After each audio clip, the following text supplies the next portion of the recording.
They say every man has a price. I found mine in a dark room in 1996.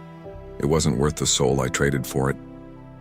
The air in Foggy Bottom always felt thicker than the rest of Washington, heavy with the weight of secrets and the damp, stagnant breath of the Potomac River. My office was a mahogany sanctuary where the only sound was the rhythmic electric hum of an antique computer monitor. It was a space built on a foundation of service, a room that smelled of dust, expensive tobacco, and the drying ink of classified reports. I sat there often, watching the rain blur the sharp edges of the Washington Monument in the distance, a white needle stitching the dark sky together. Behind me, the wall was a silent gallery of ghosts. My grandfather stood rigid in his dress blues, a man who had seen the absolute hell of the Pacific and returned with his honor completely intact. Beside him, my father, decorated for his bravery in the humid jungles of Vietnam. Their eyes seemed to follow me, reflecting the same unwavering commitment to the stars and stripes that hung in the corner of the room. That flag wasn't just fabric to us, it was our family's heartbeat. I had spent my entire life believing that I was the next link in that golden chain of duty. I wore the suits, I signed the oaths, and I guarded the gates of the Republic with a pride that bordered on arrogance. But pride is a fragile shield against the slow, silent rot of resentment.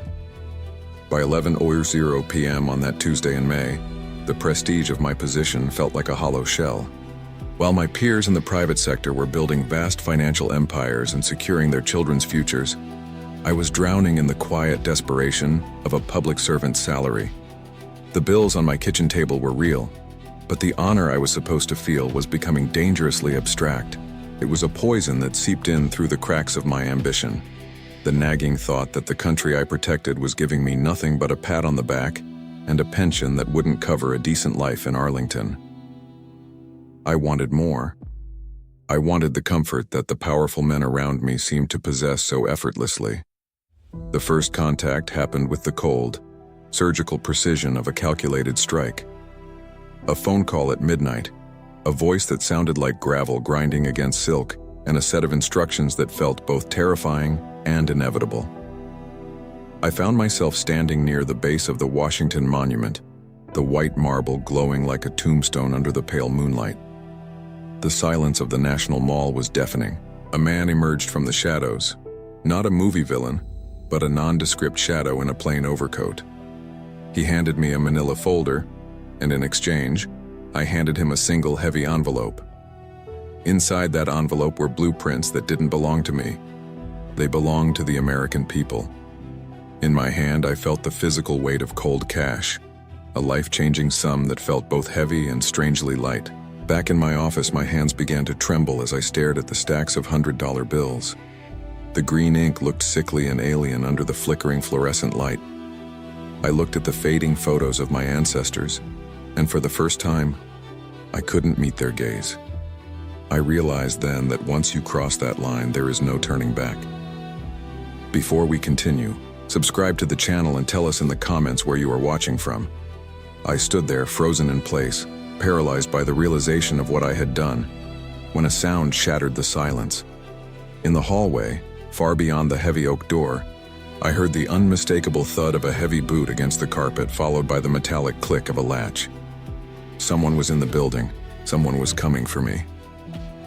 The silence following the retreating footsteps was worse than the sound itself. It was a vacuum, sucking oxygen from the room until my lungs burned. I stared at the oak door, half expecting it to burst open, but the hallway remained a tomb. My hands, slick with cold sweat, fumbled with the drawer handle. I shoved the envelope of cash deep into the back, hiding it behind mundane tax records. The shadows in the corner of the office seemed to lengthen, stretching like dark fingers across the polished wood floor. I turned back to the desk, where the antique monitor glowed with a sickly, ethereal blue light. It illuminated dust motes dancing in the air. This was my world now, a place of shadows and shifting loyalties, where the only constant was the electric hum of a machine recording my damnation. I reached for the black floppy disk, my fingers tracing the hard plastic. It was a small thing, yet it held the weight of 1,000 lives. I slid it into the drive with a mechanical click that sounded like a gunshot in the stillness of Foggy Bottom. The drive groaned, a whir that signaled the end. I could feel the faint vibration of the city's power grid beneath my feet. On the screen, the command prompt blinked, a steady, rhythmic cursor like a ticking clock. I typed the final commands, my muscles acting on autopilot. Outside, the rain lashed the window, blurring the distant capital. That dome, once a symbol of resolve, now looked fragile, a porcelain bowl inverted over a city of secrets. As the progress bar began its agonizing crawl, I felt a strange detachment. The blueprints I was uploading, satellite designs, were the crown jewels of our defense. By sending them into the digital ether, I was blinding the eyes of my own country. The digital lines of national security were invisible threads keeping our borders safe, and I was now holding the scissors. I looked at the photograph of my grandfather at Normandy. His eyes, frozen in black and white, seemed to pierce through the decades, demanding to know how the blood he spilled could be traded for stacks of green paper.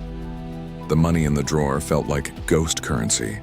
It was a haunting presence, a manifestation of a sin with no substance. I realized the wealth I craved was a phantom. It could buy a house, but it couldn't buy back the man I had been. The resentment that fueled my choice, the bitterness over a meager salary, now felt like a childish tantrum compared to the shift in my soul. It was a poison that tasted of copper and regret. I was no longer a guardian, I was a parasite. The crescendo of internal noise made my head throb with a dull, rhythmic ache. The computer emitted a final beep. The transfer was finally complete. The data had routed through dummy servers before vanishing into the encrypted dark web. The flickering lights flared, casting jagged shadows against the cold mahogany walls. The zumbido of the monitor became deafening, a high-pitched whine resonating in my skull. I was a traitor. The word didn't just exist in my mind. It felt written on my skin in invisible ink. I stood to leave, desperate to escape the cold mahogany walls that now felt like a prison. The secure line erupted into life. The ring was sharp, authoritative, and terrifying. I stared at the phone, the red light blinking like a bloodshot eye. The weight of the phone felt like it would crush my hand. I picked up the receiver, the plastic cold against my ear. There was no greeting, just the silk and gravel voice from the monument, chillingly calm. "The data is verified," the voice said, the words cutting through the static of my mind. "Enjoy the money, but remember this. We bought your soul tonight. We own you now." The line went dead, leaving me in a silence so profound it felt like I had been buried alive. The click of the receiver was the final heartbeat of my old life, a clean severance that I barely felt at the time. I didn't understand then that the ownership they spoke of wasn't about blackmail or future tasks. It was a spiritual foreclosure on my very existence. Now, decades later, I sit in a somber, shadowed room that smells of dust and the same heavy, oppressive mahogany of that foggy bottom office where it all began. The flag still hangs on the wall, but in this dim, flickering light, the stripes look like iron bars and the stars like cold, distant eyes watching my slow decline. I realize now that the ghost that has haunted me for 30 years isn't an enemy agent or a hidden phantom. The ghost is the man who walked into that office in 1996. He was a man of honor, a man with a legacy, and I murdered him for a pile of paper that has since turned to bitter ash. My family is a collection of silent photos now, artifacts of a life I no longer deserve to claim. My wife didn't leave because of a public scandal.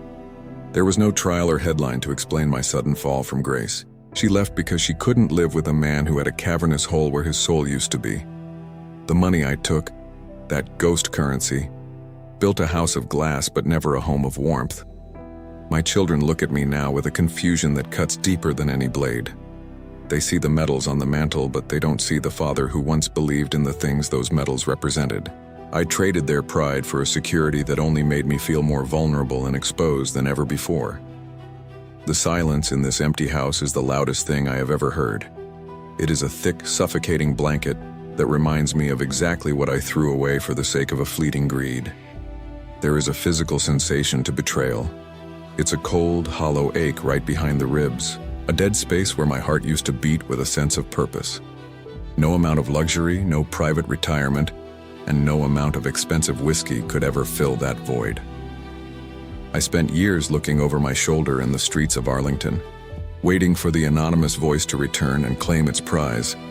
But the true punishment was that they didn't need to. They already had what they wanted.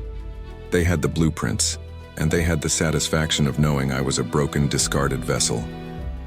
I look out the window now at the Washington Monument, its white needle piercing the night sky like a silent accusation. It stands for everything I am not.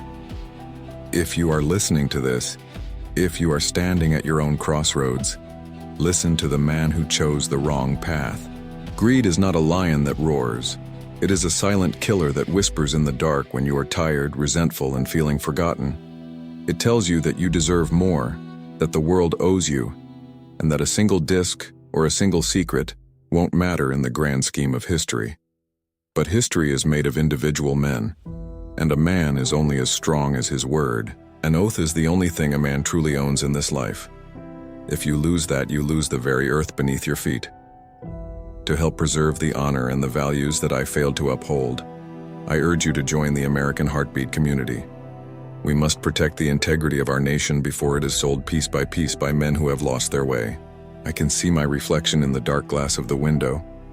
Behind me, the shadow of the flag drapes over my shoulder like a heavy shroud I can never shed. The light of the monument flickers in the distance, a ghostly reminder of a promise I broke for a phantom. I have all the money I ever wanted, and I would trade every cent of it just to feel the weight of that uniform one more time without flinching. But the transaction is final. Once you sell your soul, you can never buy it back, not even for a kingdom. I close my eyes, but the image of that blinking cursor from 1996 remains burned into my retinas. I sigh, a long, rattling sound carrying the weight of a lifetime of regret, and the world finally goes dark, leaving only the faint reflection of the monument in the glass.